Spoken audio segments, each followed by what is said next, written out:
Bonsoir Agile Grenoble, ça va bien? C'est super dur de faire une conf à cette heure-ci. Je ne suis pas en train de dire que c'est parce que voilà, parce que ça va être bien. Mais merci de garder de l'énergie pour la dernière conf de la journée, 17h après 2 jours. On a essayé de commander la manif dehors.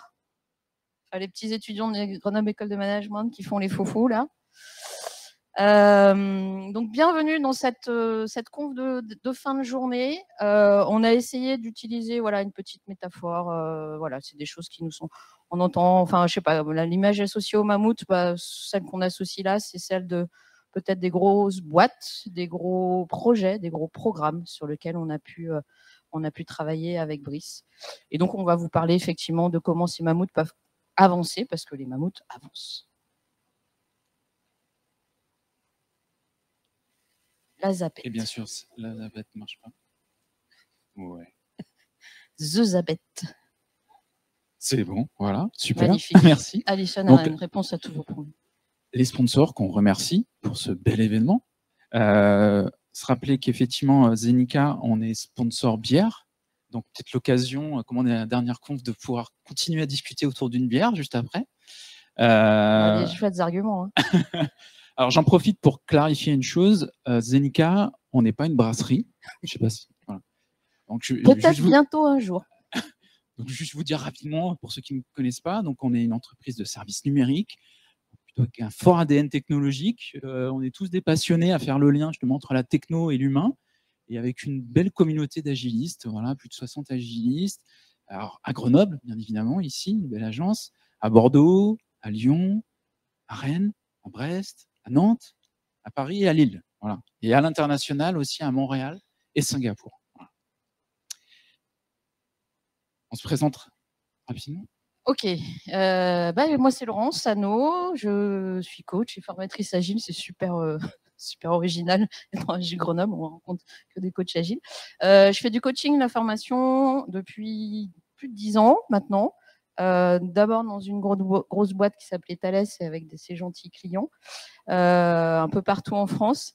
Et puis depuis 2 ans et demi, j'ai grande joie et fierté d'avoir rejoint Zenica, effectivement sur l'agence de Grenoble. Et moi, je suis porteur de l'offre Agilité et Innovation chez Zenica. Je suis moi-même coach agile, formateur et facilitateur design thinking. C'est plutôt d'ailleurs de cette casquette-là dont je vais vous parler aujourd'hui. Et puis, moi, je voulais surtout remercier Laurence qui m'a invité à faire ce talk avec elle. Voilà. Alors, de quoi on va parler? Ok. Eh ben, de quoi on va parler? Donc, on va parler de mammouth. Effectivement, c'est un retour d'expérience. J'ai passé 4 ans de ma vie à faire de la recherche scientifique dans un labo sans fenêtre.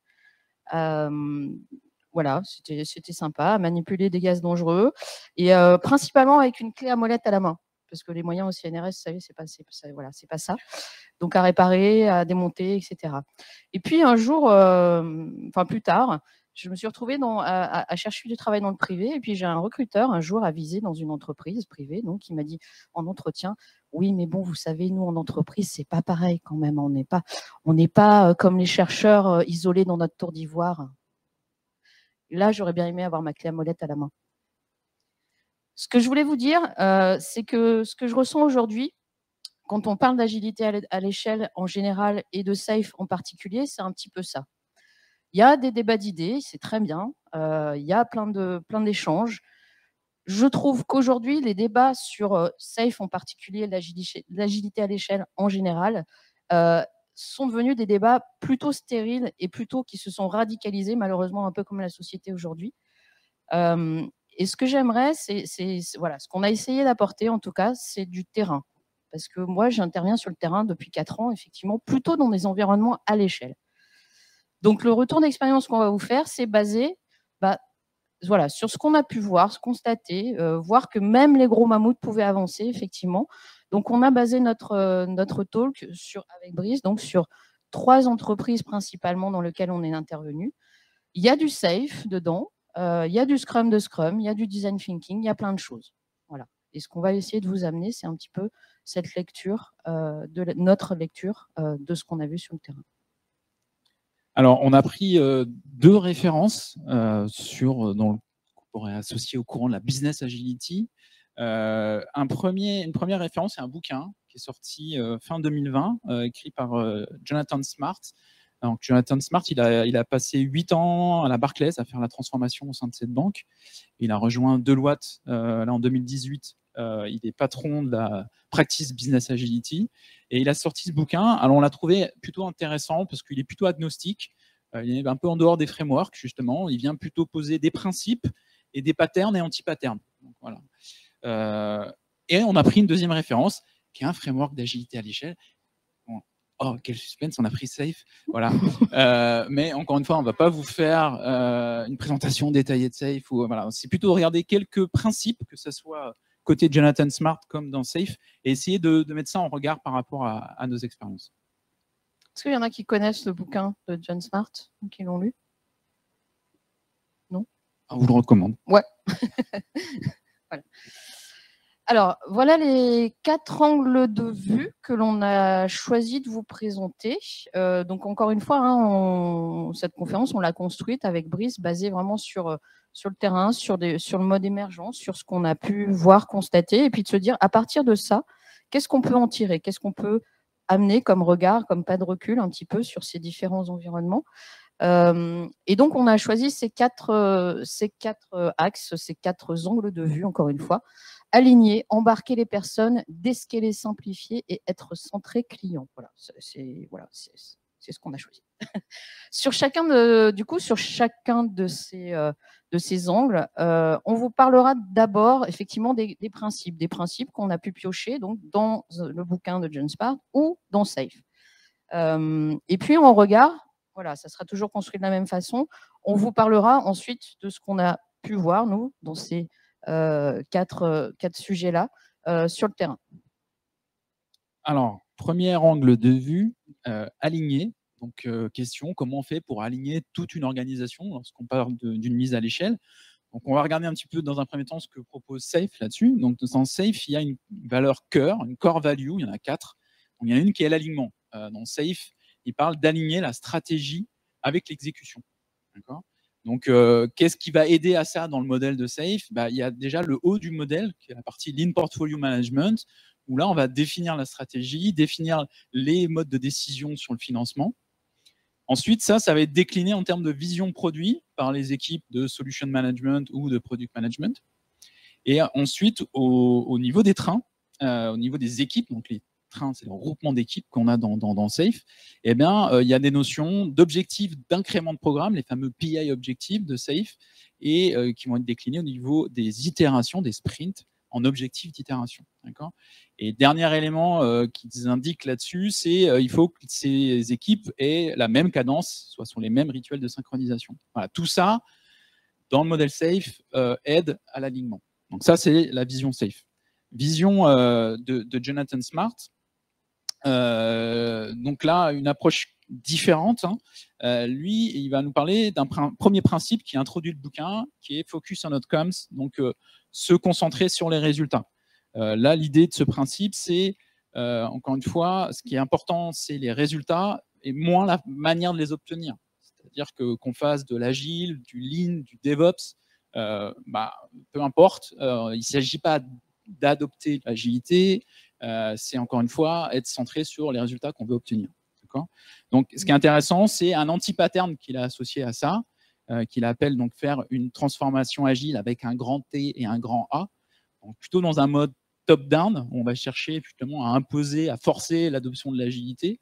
Dans un mode où on a un plan avec une date de début, une date de fin. On va avoir, dans 2 ans, on aura terminé notre transformation agile. Je sais pas si, moi j'entends beaucoup ça. Ça y est, on a terminé notre transformation agile. Et puis un indicateur qui est associé à ça, c'est combien d'équipes agiles on a. Voilà. Et on mesure le nombre d'équipes agiles. Donc voilà, pour conclure là-dessus, ce qu'il dit, c'est sur cet anti-pattern, donc faire une transformation agile, un grand T avec un grand A. L'objectif, c'est pas la transformation, d'accord? Donc forcer l'agilité n'est pas agile. Voilà ce que nous dit Jonathan Smart. Donc ça, c'est les principes. Maintenant, dans la vraie vie, comment ça se passe, Laurence? Alors, dans la vraie vie, je ne sais pas, mais en tout cas, moi, ce que j'ai pu voir, parce qu'il est bien gentil, le petit père Jonathan, là, donc focus en adcoms, en général, enfin en tout cas moi ce que j'ai vécu dans différentes boîtes, c'est que finalement de se focaliser ou en tout cas de définir des objectifs, bah, c'est pas si compliqué. On rassemble des bonnes personnes, le sponsor, des managers, des VP, des ce que vous voulez. Transfo agile, ok, c'est pas l'objectif, c'est un moyen.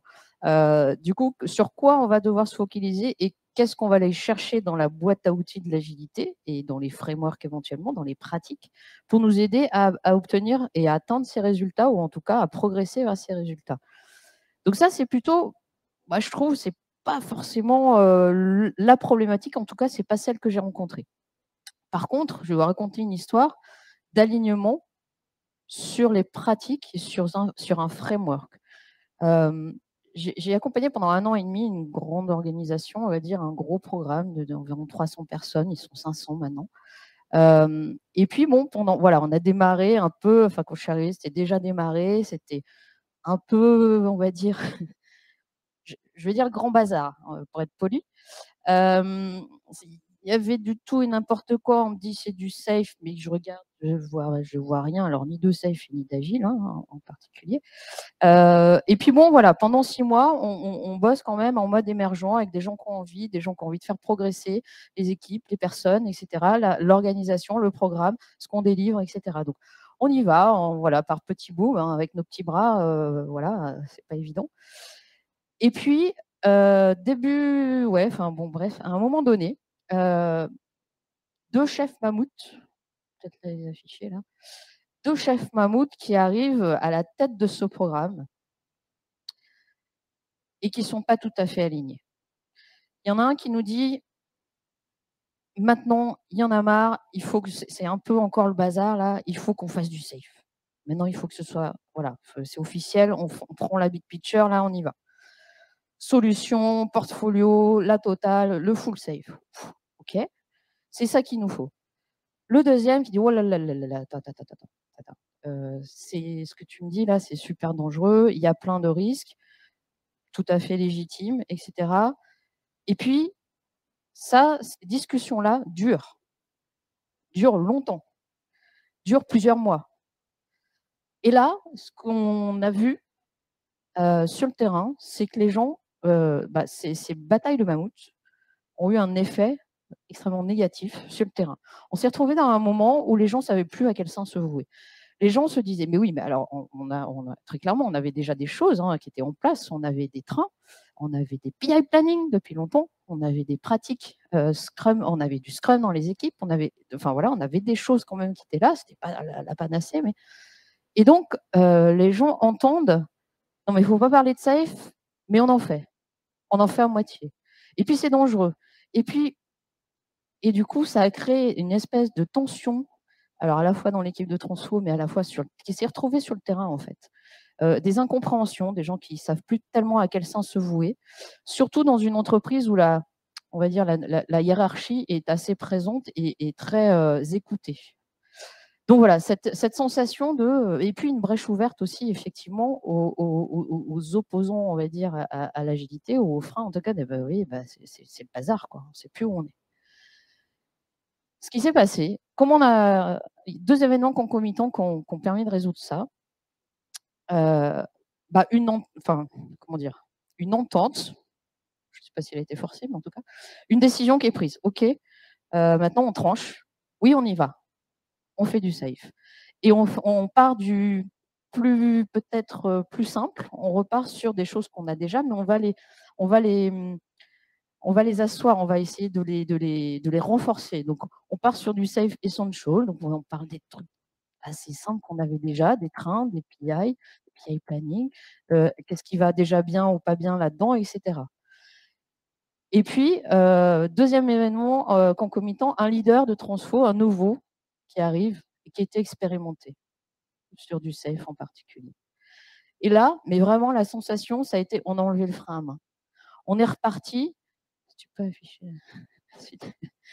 Ce qui s'est passé, c'est vraiment cette sensation de on repart. Les leaders qui avaient envie, qui demandaient qu'une chose, c'est mais parce que leur manager leur disait: «Bah, attendez, on sait pas, mais non, on y va. On y va, moi j'ai envie d'essayer des choses, j'ai envie de lancer des nouveaux trains, j'ai envie de, voilà, booster les initiatives, en lancer de nouvelles s'améliorer là où ça a péché un petit peu, redonner de la cohérence et de la cohésion aux personnes, aux équipes, au train. Et puis une sensation de sécurisation, mais vraiment, des personnes qui se disent: «OK, mais non, au moins c'est clair, au moins c'est clair». Donc cette notion d'alignement, on en parle sur des alignements sur des objectifs, mais d'alignement parfois sur des frameworks, je vais employer le gros mot, mais en tout cas sur des manières de travailler, il est super important. Le mode émergent, ça a ses limites. Le mode top-down, ça a ses limites. Il faut mixer les 2, de mon point de vue. Alors, deuxième angle de vue, comment on fait, une fois qu'on s'est aligné, pour embarquer les personnes? Alors, on va regarder 2 choses. Donc, côté safe, il donne un chemin, une roadmap, pour implémenter safe.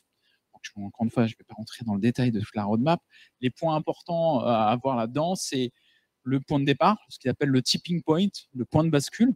C'est quelque chose qu'on retrouve aussi dans le bouquin de John Smart, où il parle du start with why. Pourquoi on y va? Pourquoi on veut se transformer? Ensuite, on va former. Donc, former les agents du changement, former les managers, les leaders. Et puis, on va lancer les premiers trains, les accompagner. Ensuite, on va étendre par la partie portfolio. Et puis, on va essayer d'accélérer tout ça. Ça, c'est la roadmap et le chemin que vous propose Safe pour embarquer. Un autre regard, celui, encore une fois, de John Smart, lui, il parle d'un principe qui est démarrer en voyant grand et en démarrant petit. Voir grand et démarrer petit. Et on va essayer en plus d'apprendre plus rapidement grâce à ça. Donc, ce principe-là, il le décline sur l'aspect humain en disant attention, l'humain a une capacité faible à réapprendre, apprendre, désapprendre et réapprendre. Voilà, ça c'est le côté humain qu'il faut intégrer là-dedans. Et le dernier élément, c'est OK, c'est très bien de se lancer dans cette transformation. J'ai un petit trou.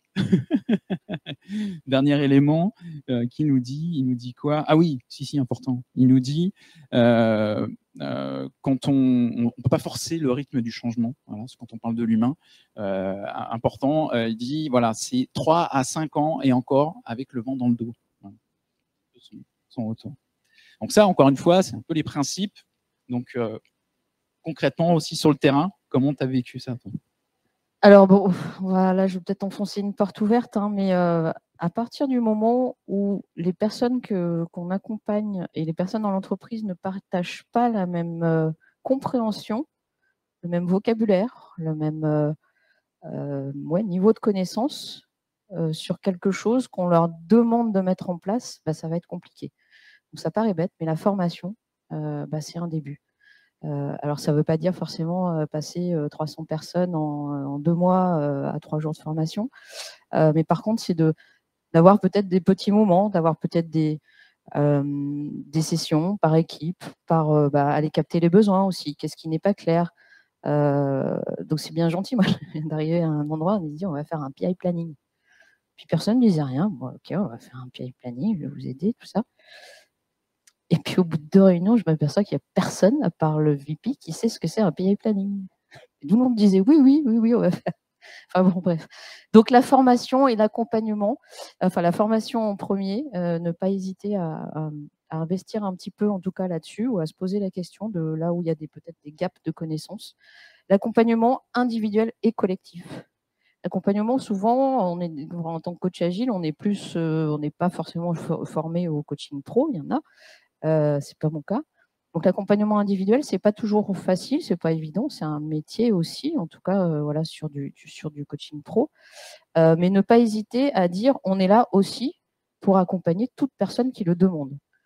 Voilà, viens, moi je suis pas dans ton périmètre de coaching d'équipe, tu accompagnes des équipes, des trains, des rôles clés, souvent, on se concentre sur les rôles clés et les autres. Il y a tout un tas beaucoup de gens qui ont parlé de parties prenantes dans la conférence. Simon en parlait hier. C'était super intéressant. Donc, ne pas oublier, ne pas négliger de répondre à des besoins d'accompagnement de personnes pour s'assurer qu'elles sont là aussi embarquées et qu'elles ont peut-être un rôle à jouer. Et parfois, on a des surprises aussi dans tout ça. Ensuite,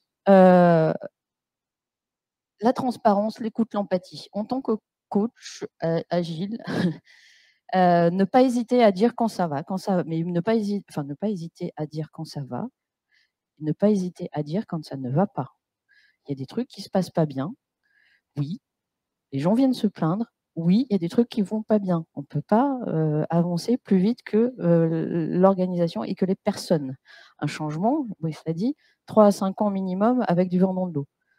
Sur des contextes à l'échelle, on commence, enfin, mon retour en tout cas, on commence à avoir des trucs plutôt sympas. Alors, à l'échelle locale, émerger assez vite. Par contre, ouais, à l'échelle globale, c'est au moins d'1 an, franchement, enfin, moi, j'ai jamais vu en tout cas.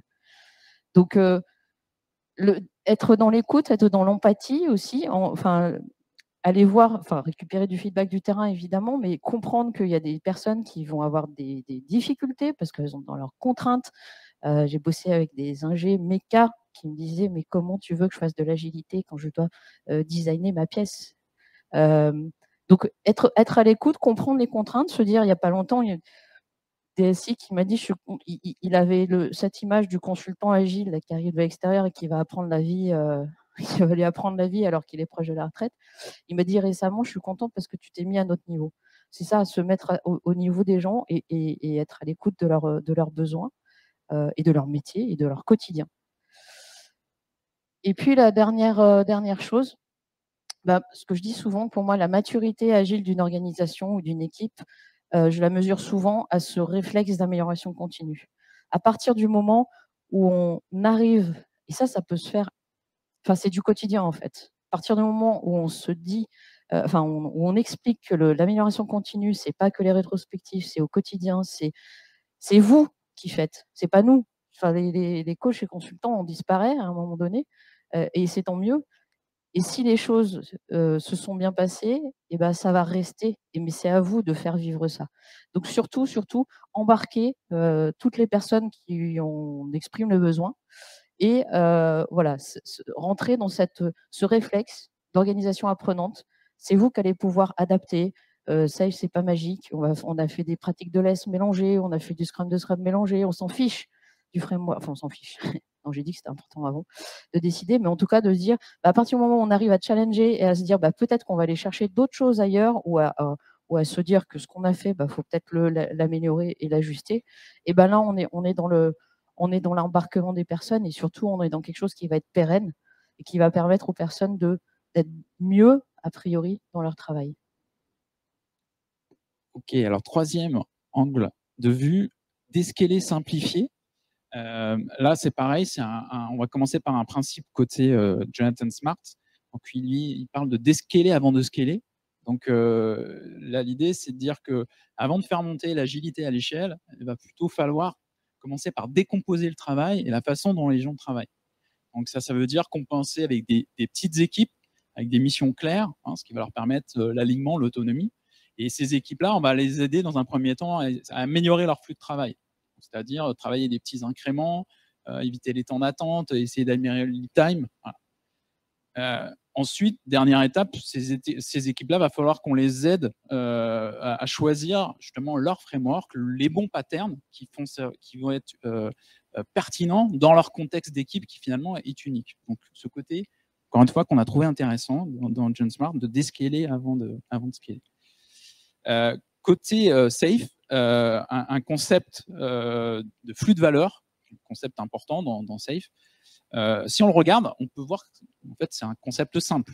Un flux de valeur, si on le voit comme ça, c'est un déclencheur, il y a une série d'étapes qui vont permettre de délivrer une valeur au client qui est attendu derrière. Concept simple et surtout, donc cette association qui est faite dans Safe entre le flux de valeur et l'organisation, donc c'est-à-dire les trains Safe. Il y a aussi une chose en termes de simplification, c'est que Safe dit démarrer avec un flux de valeur, un train. Donc c'est assez loin quand même de l'image un peu de Big Bang, de transfo Big Bang qu'on associe à Safe. Il y a quand même un message de simplification qui est donné. Et d'ailleurs, pour terminer sur cette notion de flux de valeur, elle est reprise aussi dans le bouquin de John Smart. Donc voilà, quand on parle aujourd'hui de business agility, cette notion de flux de valeur est quand même quelque chose qu'on retrouve assez souvent. Donc pareil sur le terrain. Alors, pour les plus vieux d'entre vous, dégraisser le mammouth, ça doit vous parler. C'est une expression malheureuse d'un ministre de l'Éducation nationale à un moment donné. C'est exactement ça. Dégraisser le mammouth, ça va vouloir dire de commencer simplement par simplifier la manière de travailler. Quand je racontais tout à l'heure, quand je suis arrivée à un moment donné où on m'a dit on fait du safe, viens nous aider, et que j'arrive, que je vois rien de safe, on a commencé par des trucs très simples, même en disant qu'on fait du safe, hein, c'est pas la question. Il y a un truc tout simple, c'est de privilégier les individus et les interactions plus que les processus et les outils. Là où j'étais à ce moment-là, donc il y avait des système ingénieurs qui travaillaient à designer donc des systèmes, des très très gros systèmes. Et donc ils travaillaient sur des très très très grosses specs, et leur manager les objectivait sur le nombre de specs validés par période de temps réel. Ok, donc quand on arrive dans un truc comme ça, on se dit ça va pas être simple. Ça va pas être simple, et effectivement ça a pris du temps, mais on a petit à petit, en travaillant aussi avec le manager évidemment, commencer par, plutôt que de passer donc dans un outil de validation de spec et de savoir que le gars d'à côté t'a bien validé ta spec parce que tu as le statut qui est passé OK dans ton outil, on va peut-être commencer par mettre en place des interactions. Vous allez vous parler plutôt que tu envoies ton document et que tu vois sa liste de questions écrites et que tu les réponds à l'écrit. Enfin, vous voyez, non mais c'est tout bête, mais ce genre de choses, commencer à faire. On gardait la notion de spec trop grosse, etc. Mais les gens se parlaient. Les gens qui devaient développer parlaient aux gens qui spécifient. Deuxième étape, peut-être ce flux de travail là, tiens, ça ressemble, on pourrait pas le modéliser, le rendre visible pour qu'on se parle devant un truc, donc on met en place un Kanban. Puis toutes les étapes de spécification, et on commence à les voir. Et puis du coup, on s'améliore. On s'améliore pour faire de la spec. Ok, d'accord. C'est une première étape. Et rentrer dans les individus et les interactions, c'était pas rien. Et il a fallu du temps. Et puis le deuxième truc, du coup, après, l'étape d'après, c'était on va peut-être se passer de cette notion de big use case et de big spec. On va commencer à réfléchir à découper notre produit, nos besoins en éléments un peu agiles, un peu plus agiles. Enfin, découper et exprimer le besoin de manière un petit peu différente. Là, expérimentation, mais alors après coup, je me suis dit c'était vraiment un gros pari.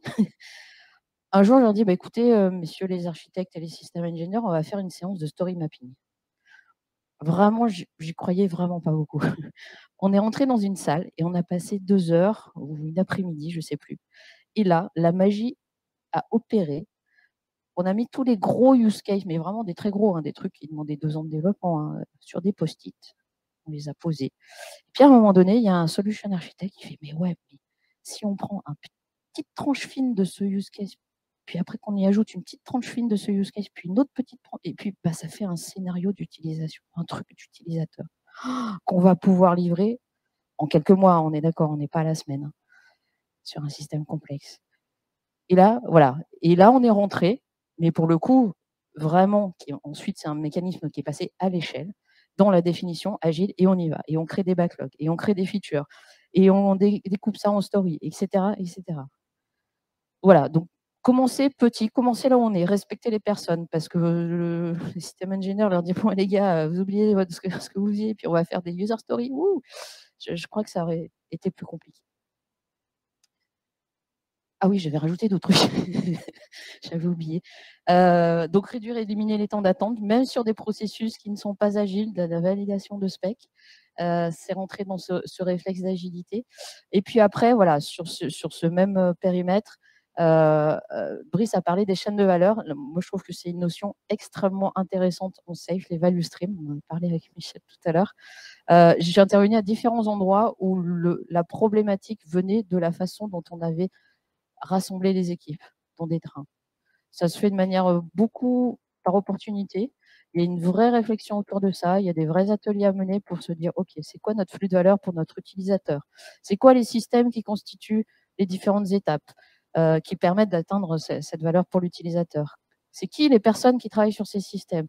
Comment on les rassemble dans des entités qu'on appellera des trains, si on veut, ou ce que vous voulez, des bateaux, des wagons, pour les faire bosser ensemble et pour pouvoir délivrer.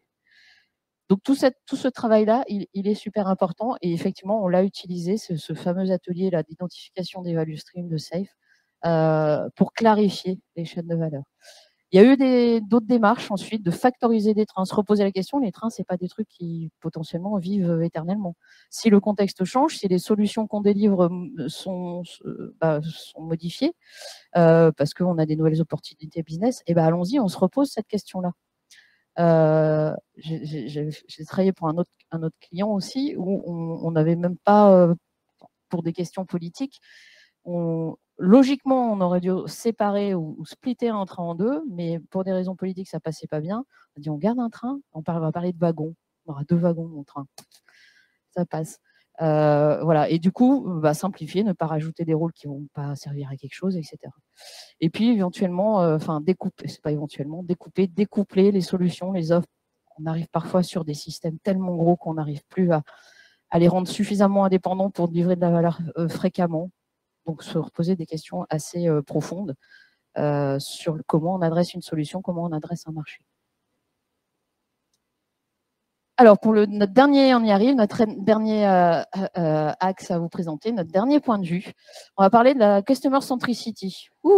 Safe, dans la version 5.1, a mis au centre, parce que ça lui était reproché, la Customer Centricity. Ouais, ils l'ont fait. Ils sont très, très forts. C'est un aspirateur à pratique, hein, Safe, on est d'accord. Hein, ils ont, par le concept de train et de PI, ils n'ont pas inventé grand-chose.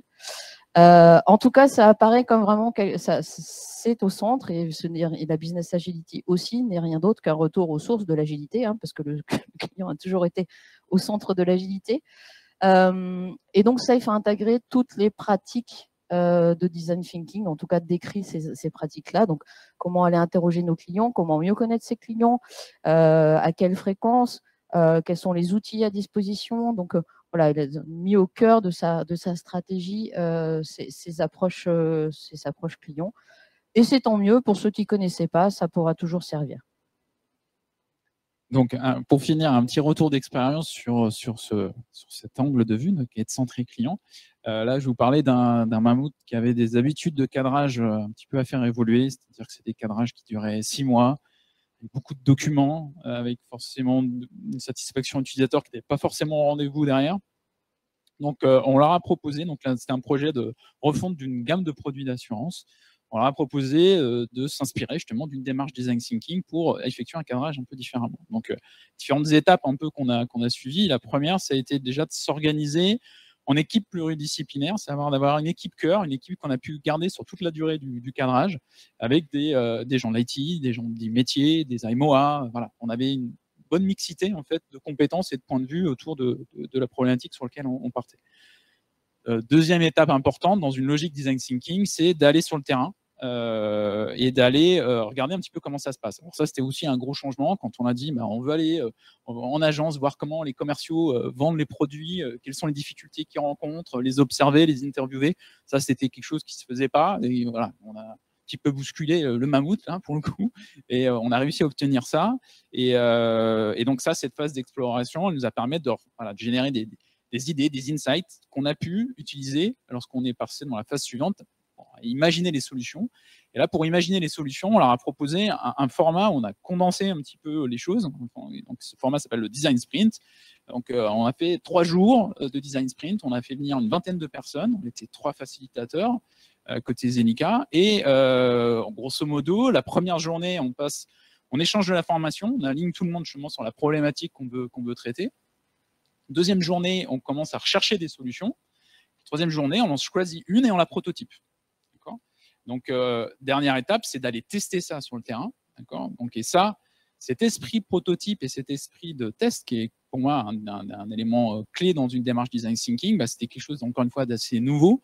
Faire prendre conscience qu'on peut tout prototyper, donc notamment même un modèle tarifaire qui est hyper complexe dans l'assurance, arriver à le modéliser de façon assez simple pour qu'on puisse le tester auprès d'un commercial et voir un petit peu comment il réagit. Donc voilà, ça c'était un gros changement. Et puis l'aspect test, ça aussi c'était complètement nouveau parce que dans une démarche de cadrage, obtenir déjà et de façon si tôt dans le projet des retours utilisateurs, des vrais feedbacks utilisateurs, ça aussi c'était un vrai changement dans la démarche.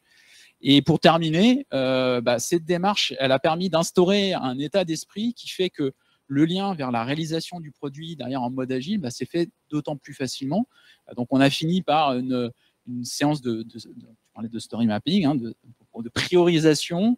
On a défini justement un peu le MVP du produit qu'on allait lancer derrière.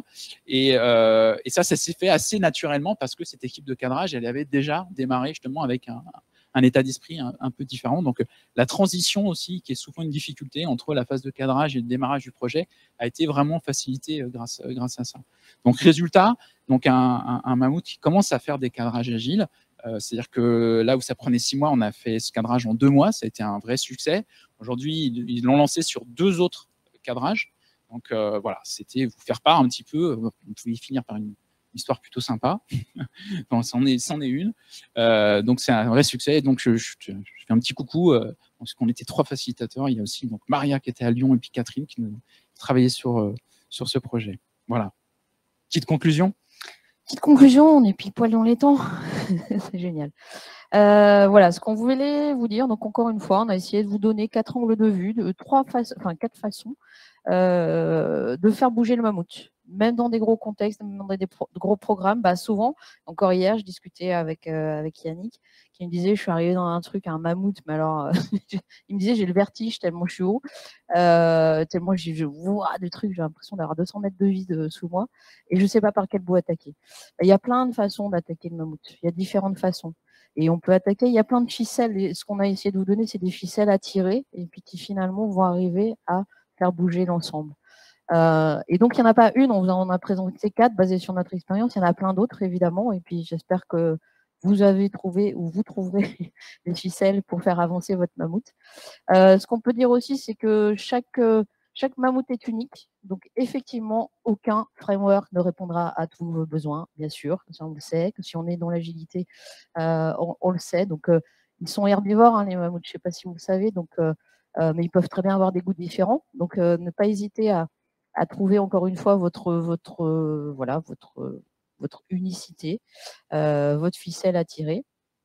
Et enfin, et pour contrer un petit peu pour contrer, j'aimerais bien qu'on arrive à descendre et à monter du mammouth, c'est-à-dire à avoir, oui, ces débats passionnés par des spécialistes, par des gens qui réfléchissent et qui sont depuis longtemps dans l'agilité, mais plutôt que de dire safe c'est le diable, safe c'est mal, l'agilité à l'échelle ça n'existe pas, etc.